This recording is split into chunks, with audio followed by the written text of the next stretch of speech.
December 27, 2025, 10:01 a.m., Moscow. The VDNKH New Year's Festival, the biggest holiday celebration in all of Russia. 100 million lights glowing against the frozen sky. A skating rink twice the size of a football field. A Christmas tree so massive it could be seen from space. Families laughing, children playing, hot chocolate steaming in the -4-degree cold.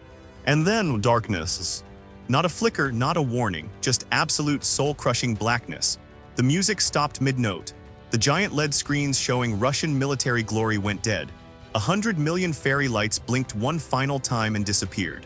In that moment, Moscow's biggest propaganda show met its end. And somewhere in Ukraine, someone was smiling. But this wasn't just about lights. This was the climax of a week that shook Russia to its core. A week where Ukraine proved that nowhere in Russia is safe anymore. Not even the heart of Moscow itself. Let me take you back to where it all began. December 24th, at around 10 p.m. Moscow time, the first wave launched. Drones, hundreds of them, coming from multiple directions. Some flying low along rivers, hugging the terrain to avoid radar. Others coming in high, acting as decoys to confuse Russian air defenses. The Russian military scrambled to respond. Pantsir S-1 systems, their primary air defense, began lighting up the sky, missiles streaking through the darkness, explosions lighting up the horizon. By morning, Russia's defense ministry made an announcement. They had shot down 387 Ukrainian drones in a single 24-hour period. That's a record, the highest number ever reported in this war, and that was just the drones they claimed to have stopped. The question nobody wanted to answer was simple: how many got through? The evidence came quickly. In Krasnodar region, the port of Temryuk was burning. 2 massive fuel storage tanks had been hit. Flames spread across 2,000 square meters. The fire was so intense it took hours to control. In Rostov Oblast, the Novoshakhtinsk oil refinery was hit by British-supplied Storm Shadow missiles. Multiple explosions. Fires erupting across the facility.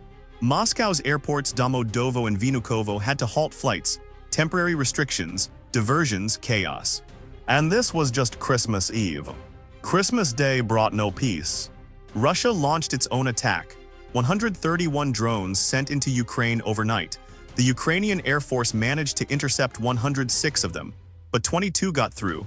They hit 15 different locations. In Chernihiv, a residential high-rise was struck. 2 people died. In Odessa, port infrastructure was damaged. 1 person killed. In Kharkiv, a 51-year-old man lost his life. President Zelensky responded with anger. Russia did not stop its brutal bombing of civilians in Ukraine, even on the holy Christmas night. But Ukraine wasn't just playing defense, they hit back hard. More drones, more strikes, oil refineries, military airfields, fuel depots. Every night the sky over Russia was filled with Ukrainian drones hunting for targets. And Russia's air defense, they were burning through missiles like there was no tomorrow. Each Pantsir missile costs roughly $1 million. Each cardboard decoy drone Ukraine sends costs maybe $50. Do the maths. Russia was spending $15 million in missiles to shoot down drones that cost less than a used car, and they were still losing targets. Then came December 26th and 27th, the final act of this holiday nightmare. Russia decided to send a message, a massive combined strike, the kind that's supposed to break a nation's spirit. 559 attack assets launched in a single operation, 40 missiles, 519 drones, including the hypersonic Kinzhal, Russia's so-called unstoppable weapon. Kyiv was hit hard. An 18-story residential building took a direct strike. 1 person died, more than 30 were injured, including children. Firefighters battled blazes across multiple districts. Emergency crews evacuated 68 elderly residents from a nursing home. It was devastating, but Ukraine's air defense held. 503 of those incoming weapons were intercepted or neutralized. Not perfect, but considering the scale of the attack, remarkable. And while Russia was raining death on Ukrainian cities, Ukraine was executing its own plan. The VDNKH Festival, Moscow's biggest New Year celebration, the ultimate symbol of Russian normalcy. The place where the Kremlin tells its people that everything is fine, that the war is going well, that there's nothing to worry about. Ukraine decided to turn off the lights. The details of exactly how they did it are still emerging. But what we know is this: Ukrainian drones, likely the new Dovbush T-10 mothership drones carrying smaller FPV attack drones, penetrated Moscow's air defenses. Their target wasn't military, it was symbolic. A power substation, the one feeding electricity to the festival. Russian air defenses tried to stop them. One drone got through, maybe more, it hit the transformer. And when a high-voltage transformer gets hit, the results are spectacular. A massive electrical arc, sapphire blue light shooting into the sky, visible for miles. The sound of circuit breakers exploding as the power surge ripped backward through the grid. And then darkness. The VDNKH festival, 100 million lights. Russia's biggest New Year celebration, gone in an instant. The skating rink went dark. The Christmas tree flickered and died. The LED screens showing Russian military victories went black. Thousands of people stood in the freezing darkness, wondering what just happened. Ukraine had just delivered the ultimate message. You bomb our cities, we'll ruin your party. You try to freeze our people in the dark, we'll do the same to you, right in the heart of your capital.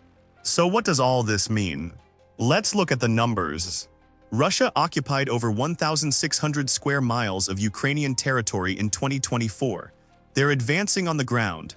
Slowly, but advancing. But Ukraine has brought the war to Russia itself, and the damage is real. The Russian oil industry has taken massive hits. Independent estimates suggest drone strikes from late 2024 to early 2025 have cost Russia over $700 million in damage. Refineries burning, fuel depots destroyed, export capacity reduced. Russian generals are being assassinated in their own capital. 3 in just over a year. The men running the war are not safe in Moscow. Moscow residents are experiencing something they never expected. Air raid alerts, drone interceptions, flight delays. The war Putin promised would be over in weeks has come home. And the cost equation is brutal for Russia. Ukraine spent maybe $60,000 on the drones that hit the VDNKH power station. Russia spent an estimated $15 million in missiles trying to stop them. And Russia still lost. This is the new reality of modern warfare. It's not about who has the biggest missiles. It's about who has the smartest engineers and the most creative tactics. Ukraine is proving that a smaller nation fighting for survival can reach deep into a superpower's territory with cheap, mass-produced drones. They can kill generals, burn refineries, and yes, turn off the lights at the biggest party of the year. Meanwhile, peace talks continue. In Florida, Ukrainian and Russian delegations are meeting with U.S. representatives. Zelensky says they're working on a 20-point peace plan. He claims all sides are much closer to a deal. But while diplomats talk, the attacks continue. Both sides are trying to strengthen their position before any agreement is signed. Ukraine's message is clear: we can reach you anywhere. Your generals, your oil, your airports, your festivals, nowhere is safe. Russia's message is equally brutal: we will destroy your infrastructure, freeze your cities, kill your people, until you accept our terms. Neither side is backing down. The war enters its 4th year with no end in sight. But one thing has changed. The myth of Fortress Moscow is dead. Ukraine proved that this week. With drones that cost less than a car, they brought darkness to the heart of Russia. The hunters have become the hunted, and Russia's nightmare is just beginning. So here's my question for you. If you were leading Ukraine's drone program and you knew Russia was now moving all its remaining air defenses to protect Moscow, where would you strike next? Think about it, drop your answer in the comments.